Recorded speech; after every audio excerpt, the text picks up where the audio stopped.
Milestone school and কলেজে বিমান বিধ্বস্তের ঘটনায় আরও দুজনের মৃত্যু হয়েছে। একজন সপ্তম শ্রেণীর শিক্ষার্থী জারিফ, আরেকজন স্কুলের স্টাফ মাসুমা।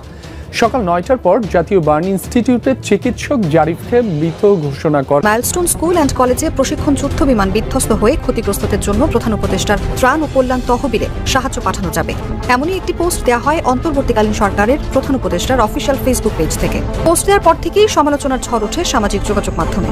ধরনের ভিক্ষা চাওয়া হয়েছে, সাহায্য চাওয়া হয়েছে, খুবই গর্হিত কাজ হয়েছে, অন্যায় কাজ হয়েছে, এটার নিন্দা জানাচ্ছে। আবার জনরোষের ভয়ে এটাকে তুলে নেওয়া হয়েছে। এটা প্রমাণিত হয়েছে আগের যে কাজটি ছিল এই কাজটি অন্যায় করা। বাংলাদেশের রাজনীতিতে আসতে যাচ্ছে নতুন মোড়। আওয়ামী লীগ নেত্রীর ইচ্ছায় ভারত সরকার চূড়ান্ত সবুজ সংকেত দেবে।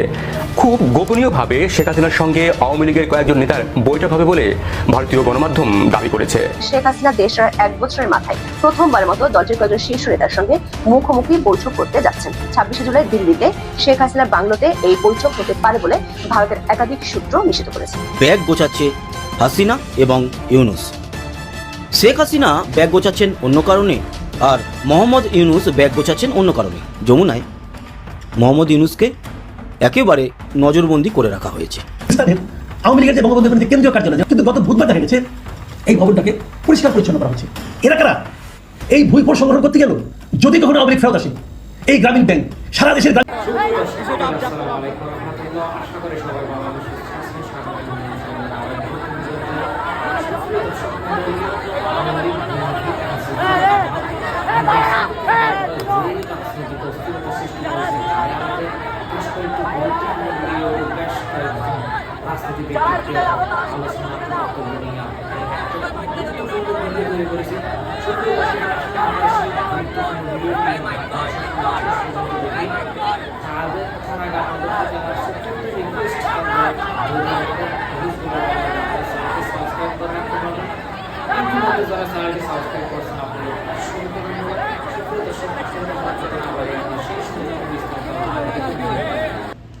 আমরা একটু দেখে আসবো। আছেন বাংলাদেশের সাবেক প্রধানমন্ত্রী শেখ হাসিনা।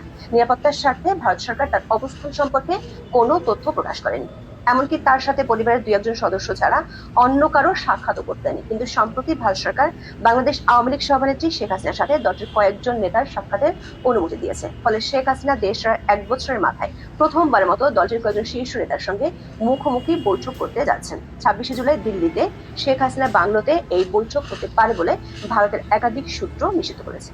ধারণা করা হচ্ছে জুলাই হত্যাকাণ্ডের সাথে জড়িত থাকার অভিযোগে এবং দায়েরকৃত মামলাগুলো মোকাবেলা এবং সম্প্রতি গোপালগঞ্জে সংঘটিত হত্যাকাণ্ড ও মানবাধিকার লঙ্ঘনের বিষয়টি আন্তর্জাতিক পরিমণ্ডলে প্রচার এবং দলের ভবিষ্যৎ কর্মপরিকল্পনা সম্পর্কে এই বৈঠকে আলোচনা হতে পারে। বিভিন্ন সূত্র থেকে বিবিসি বাংলা জানতে পেরেছে, আওয়ামী লীগের প্রথম সারির বা ক্যাটাগরি 1 এর নেতাদের মধ্যে অন্তত 200 জন পশ্চিমবঙ্গে আছেন। এই শ্রেণীর নেতাদের মধ্যে যেমন আছেন দল ও সাবেক সরকারের শীর্ষ পদাধিকারী এবং মন্ত্রীরা, তেমনই আছেন প্রায় 70 জন সংসদ সদস্য।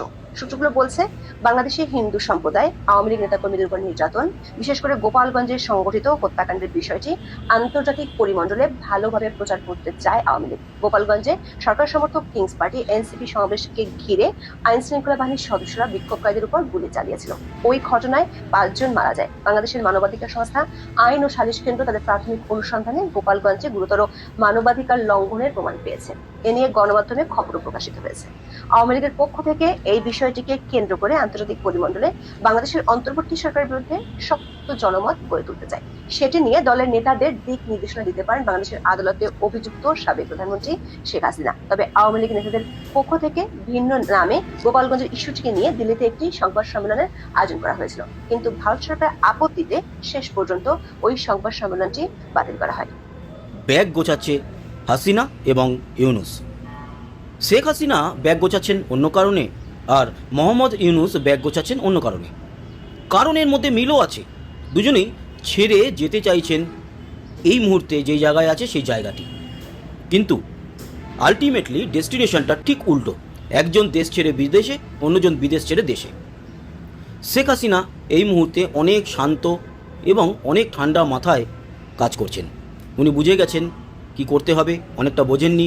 ভারতের নিরাপত্তা উপদেষ্টা অজিত ডোভাল মিটিং করেছেন এবং শেখ হাসিনাকে যা যা ব্রিফিং করার করে দিয়েছেন।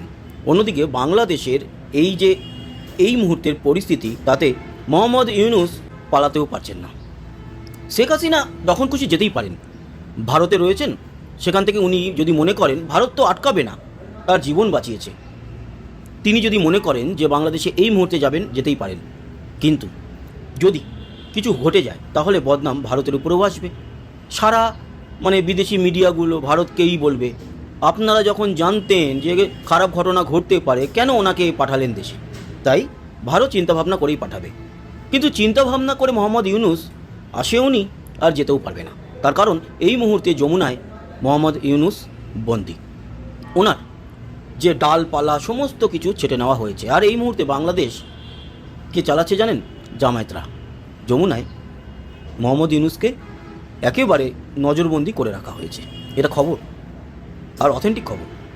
অন্যদিকে আওয়ামী লীগের যে হেড অফিস ছিল ঢাকায়, সেটা কিছু মানুষ দখল করে নিয়েছে। এবার তাদের পরিচয় জানা যাচ্ছে না। তারা হতেও তো পারে আওয়ামী লীগ, তারাই এবার আস্তে আস্তে করে অফিস খোলা শুরু করছে। কারণ তারা তো বলছে না না আমরা দখল করছি। আরও অনেক ব্যাপার রয়েছে, খবর নেবেন, ঘটনা সত্যি।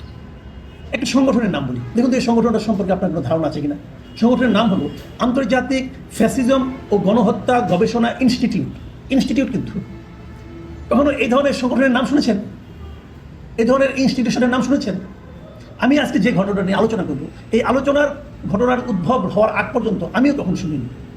এবং এই আলোচনাটা করার আগে আমি ওই সংগঠন সম্পর্কে খোঁজখবর নেওয়ার চেষ্টা করলাম। কোথাও কেউ এই সংগঠনের অস্তিত্ব সম্পর্কে কোনো ধারণা দিতে পারলো না। এই সংগঠনের মূল লোককে, এই সংগঠনের সভাপতিকে অথবা চেয়ারম্যানকে অথবা তার সঙ্গে অন্য কোন কোন ব্যক্তি জড়িত আছেন কেউ জানে না। কিন্তু তাহলে এই সংগঠনের আলোচনা করবো কেন? করবো এই কারণে এই সংগঠনটি প্রায় 100 কোটি টাকা মূল্যের একটা প্রপার্টি জবরদখল করতে যাচ্ছে। কিভাবে? আসেন ঘটনাটা বলি।